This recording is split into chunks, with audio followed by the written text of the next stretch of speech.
Haste Assembly was Hamai Tangbai Maya Gulok Koktum Pando Ajoka Congress Bodoli MLA Sudip Barman. Koklam Pandani Bishingte Chong Bario Lukurokni Khakate Chong Bario Bajai Mandia Congress Bodol Te 2023 Bishini Luku Chong Bari Shaklai Mungrok Paibaima Yagulo Gabangma Hastini Lukurokni Nokhok Shubai Shukrup Klai Jakmani Nokhok Shoksha Jakmani Rabar Bagan Rogo Hor Phunukgwi Rejakmani Kogrok Nok Khorangti Shawi Kokshaka Te Bodal Bidal Kogrok Nok Kitingi Shaka Congress Bodoli MLA Sudip Barman. হাইকোর্টকে একটা suo motu cognisance দিয়ে একটা সরকারকে notice দিতে former chief মিনিস্টারের বাড়ির আক্রমণের ঘটনাকে কেন্দ্র করে এতগুলো ঘটনাগুলো ঘটেছে high court did not take any suo motu cognizance of any incident যাই হোক তাদেরকে নোটে বসানোর জন্য অলরেডি একটা রিট পিটিশন সাবমিট করা হয়েছে আগামী মঙ্গলবার দিন সেটা হিয়ারিং এর জন্য হাইকোর্টে উঠবে সরকারের কাছে দাবি আইন শৃঙ্খলা শক্ত হাতে মোকাবেলা করুন এবং নিয়ম মোতাবেক সুপ্রিম কোর্টের ডাইরেক্টিভ মোতাবেক ক্ষতিপূরণ প্রদান করুন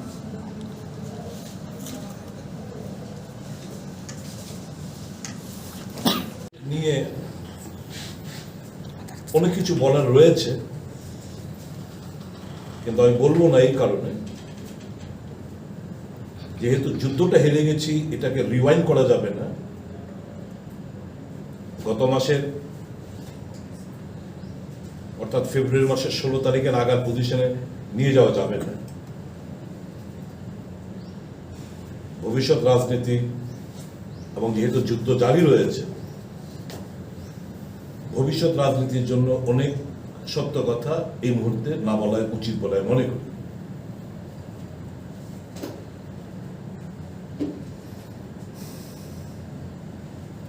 কংগ্রেস দল কনস্ট্রাকটিভ অপোজিশনের ভূমিকা পালন করবে মানুষ আমি নির্দ্বিধায় বলতে পারি মানুষ এই সমঝোতাটাকে খুব স্বল্প সময়ের মধ্যে হলেও এই সমঝোতাটাকে সিট অ্যাডজাস্টমেন্টটাকে মেনে নিয়েছে এটা আমাদের সাফল্য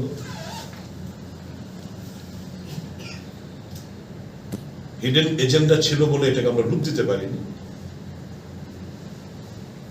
We have not lost the war.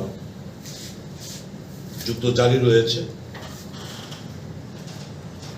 এতদিন চুপ ছিলাম স্বাভাবিকভাবেই this is not the result which we expected. আমি মানুষ I'm not a machine.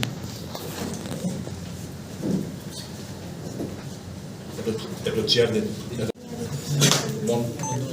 মানসিকতা একটু শরীরের উপর প্রভাব পড়েছে খানিকটা সুস্থ হয়ে পড়েছে বাট থ্যাঙ্কফুলি আই রিকভার পুরো না হলেও খানিকটা রিকভার হয়েছি বলে আজকে আমি আবার বলতে চাই though we have lost the battle the war continues will sit in the opposition will play constructive role for the overall development of the state. জয়ের নামে শান্তি মিটিং এর নামে যে অশান্তির বাতাবরণ সারা রাজ্য জুড়ে সৃষ্টি করে রয়েছে এখনো চলছে কমেছে তার তীব্রতা কমেছে কিন্তু এখনো চলছে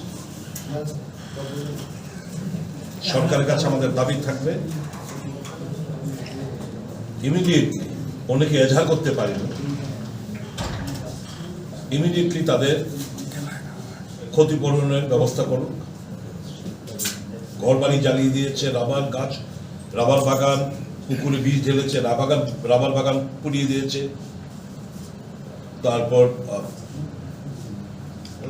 বাড়ি ঘর ভেঙেছে গাড়ি ভেঙেছে অগ্নিসংযোগ করেছে ব্যাপক ক্ষয়ক্ষতি হয়েছে সারা রাজ্য জুড়ে এবং সুপ্রিম কোর্টের অর্ডার মোতাবেক একটা আমাদের এখানে 2018 সালে সুপ্রিম কোর্টের অর্ডার মোতাবেক এই যে ভায়োলেন্স হলে যে ক্ষতিপূরণ দেওয়া হয় সেই নোটিফিকেশনও সরকারের তরফ থেকে করা হয়েছে। ভাবতে অবাক লাগে, অল ইনস্টিটিউশন, এই যে আমাদের দলের তরফ থেকে বারবার বলা হয় যে ইনস্টিটিউশনগুলোকে তার মেরুদণ্ড চুরমার করে দিয়েছে। আমাদের এখানে হিউম্যান রাইটস কমিশন রয়েছে, gross violation of human rights, একটা সুমোটো মামলা হিউম্যান রাইটস গ্রহণ করেন। এটা জনগণ বুঝে। আমি যা এর বিষয়ে বললাম, আমি তো বলবো না, আমি অনেক অপ্রিয় সত্য কথাই বলতে চাই না, কারণ যেহেতু লড়াই একটা হেরেছি, যুদ্ধ ঘোষণা আমাদের জারি রয়েছে। আমরা 27 ভার্সেস 32-এর লড়াইটা বিধানসভার ভেতরে বাইরে আমরা লড়াই করব। কালকে আপনি সেখানে টেরিটোরিয়াল কাউন্সিল এবং ত্রিপুরা রাজ্যের পূর্ণ রাজ্য মর্যাদা পাওয়ার পর এই প্রথমবার 38.97% নিয়ে কোন দল সরকার গঠন করেছে। আমাদের ব্যর্থতা এই জায়গায়, নিশ্চয়ই আগামী দিন এটা যেন না হয় সেদিক দিকে আমাদের লক্ষ্য রাখবো। ব্যর্থতার মূল কারণটা কি দেখছেন? এই তো আমরা ভোটটাকে কনসলিডেট করতে পারিনি, এটাই হচ্ছে আমাদের ব্যর্থতার কারণ। এটা যাতে আগামী দিন না হয় এটা আমরা সুনিশ্চিত করব। রাজা খোরাগুলিনী নিতাইনি গঠম ব্যুরো রিপোর্ট খুম্পুই।